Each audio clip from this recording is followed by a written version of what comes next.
Congrats to the winner. To stay on top of any future contests, hit the subscribe and notification button to get the latest updates. Now on to the video. What is going on, beautiful people? It is Froboy. I'm here to do an unboxing video. Now, originally I could have gotten this item a few weeks earlier when I found out that it was already available to purchase. The problem is that I ordered this via Hasbro Plus thinking that they were going to be able to get me this item as fast as everywhere else. But I don't know what took so long, and by then I was too lazy to order from a different site, and I was in my good conscience just going to wait for this to actually get to my house. It is the, have that upside down, the Lightning Collection's Dragon Dagger. It's one of the points of interest that they released this year, with the other one being the Power Morpher, something that I reviewed earlier.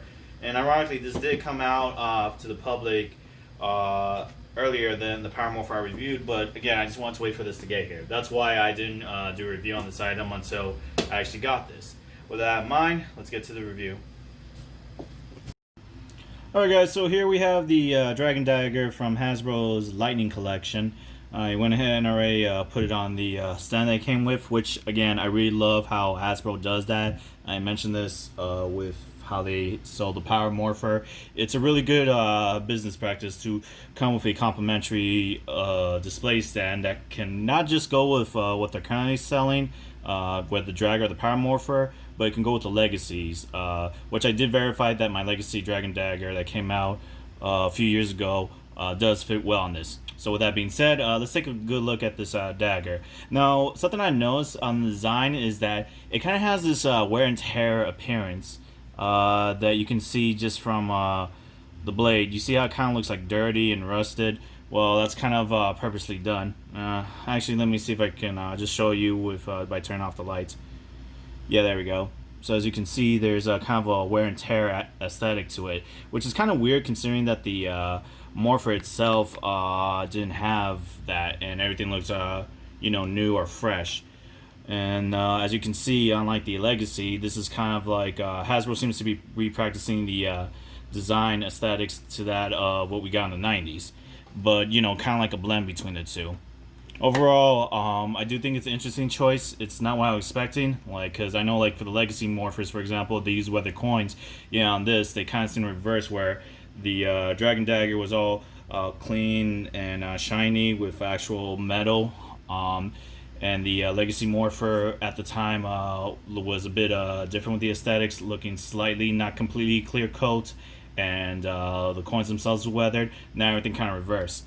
With that being said, I do like the stand, and it pretty much is about the same as a Legacy Dagger, which I have here.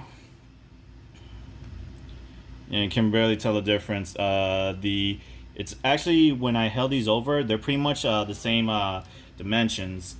Save for you got the shiny metal aesthetics. In my opinion, I do think this is a more visually appealing Dragon Dagger compared to this. But naturally, the Hasbro merchandise does have some unique aesthetics to it. Not particularly in the way how it looks, but the way how it functions. So with that being said, just like the Morpher, this is complete passive.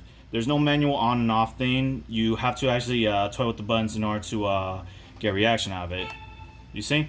And unlike the Legacy Dagger, and I've never actually owned the one from the 90s, so I can't make a reference point, but this does allow you to produce some sounds. And actually, let me turn off the light for a second just so you can see it. You see it lights up.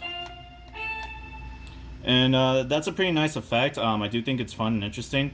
There's also two settings that you can go by when you rotate this. It goes just to the regular music play, and then it will go to a mode where these buttons will initiate the themes from the show itself, be it calling the Dragon Sword, or just the or just themes associated with the Green Ranger, as well as the Power Rangers itself. And this switch here has a pretty nice function. If you switch it on, it keeps it consistently on with a nice glow effect. I do like that. I do think it was a good idea, especially for the way it looks. If it wasn't for the loud humming sound, I would leave this on most of the time, but it's kind of to indicate the glow, the immense power that comes from this. Just showing you guys the difference, what it looks like when you don't have a light, at least from the camera, because even though I have the light on here, I can still see it glowing significantly. And you see it automatically goes off. So that's a good way for it to save power. I just switch it off, and then if I want to get it back on, it just does that again. Now to show you the a really cool feature, right now I have it in default where you have to press the buttons to initiate the sound effects plus the glow. Now the cool thing is that in the instructions there's actually a guide on how you can unlock a unique feature. This is calling the Dragon Zord. So let me show you based on the instructions.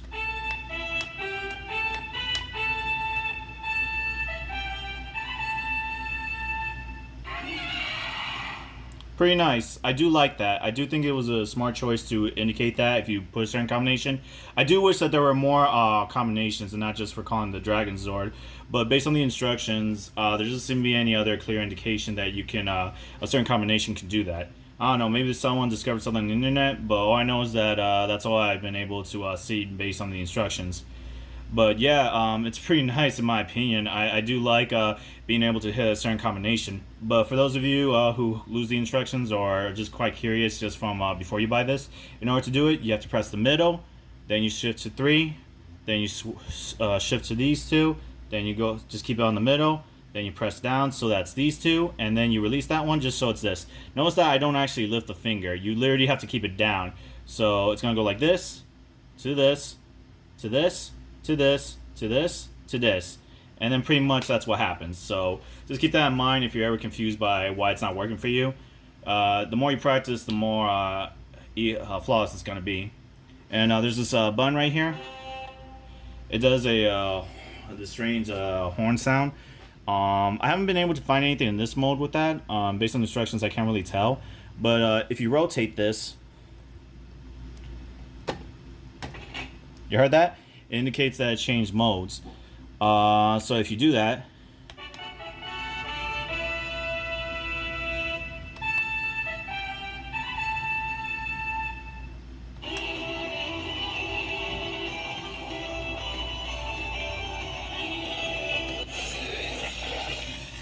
and the good thing is that you can keep it glowing when you do that.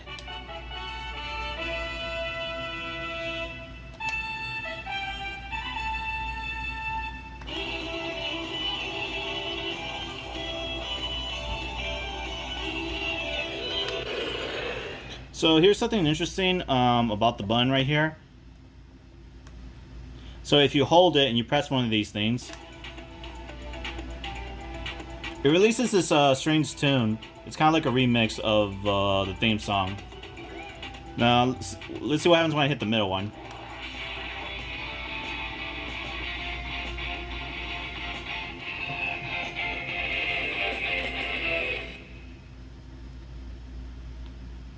Just like here, you can see where the speakers are, just like on the Legacy Morpher, although this is not as discreet.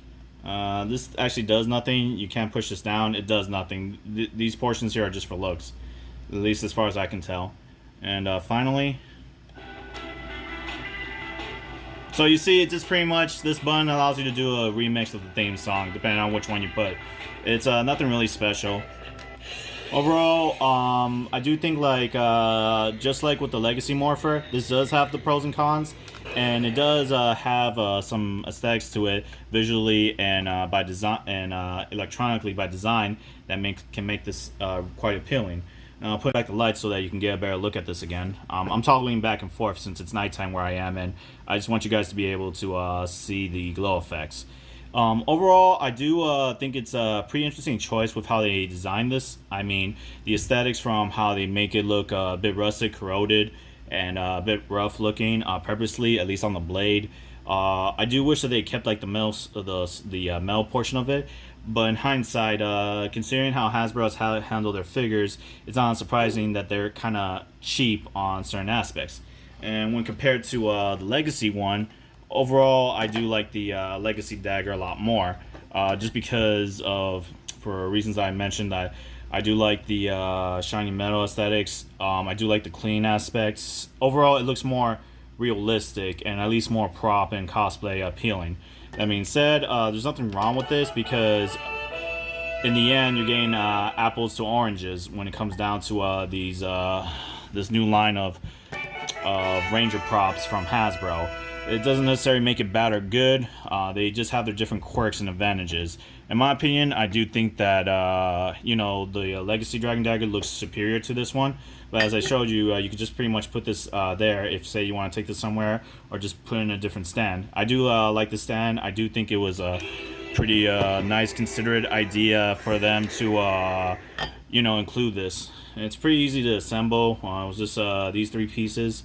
But yeah, overall, I do think this is a pretty interesting version of the Dagger. I do say that it's superior to the 90s version. I do prefer the Legacy though. That's just my preference.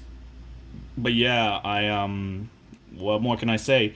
I do think that I do wish Hasbro wasn't cheap on certain aspects of it. Again, visually wise, I don't have a problem with the wear and tear that you see up there around the blade. I just wish that it was more realistically appealing. The same with their figures. I do think their quality standards of being the template for how they design their toy lineup should be changed a bit. That being said, I am pretty happy with this product. I wish I got a bit sooner, but I decided to be patient and just wait till Hasbro Plus mail this out to me. So with that in mind, as you guys might have expected based on the last video, I actually went ahead and bought another Power Ranger Dagger from Hasbro. So yep, here's a unopened Dragon Dagger from from Hasbro. Still in there, as you can see, untouched and ready to give away. So what are going to be the rules for this contest? Well, given that we were talking about the Dragon Dagger, which is one of the most pop culture iconic weapons of all time, and given that this is Power Rangers, I want you guys to tell me what Ranger or Super Sentai weapon do you like the most. Again, it doesn't have to be specifically to this, to my Morphin. It could be from any Power Ranger series. It could be from any Super Sentai series. Just give me an explanation on why you like that respective weapon that you're referencing. Hell, it might be something I didn't expect. Maybe it's a unique morpher that doubles as a weapon. Who knows? Just give me an explanation on why you like that weapon in particular. With that being said, guys, hope you guys like this review. If you have any questions, leave it down in the comments down below, and I'll see you next time. Ciao.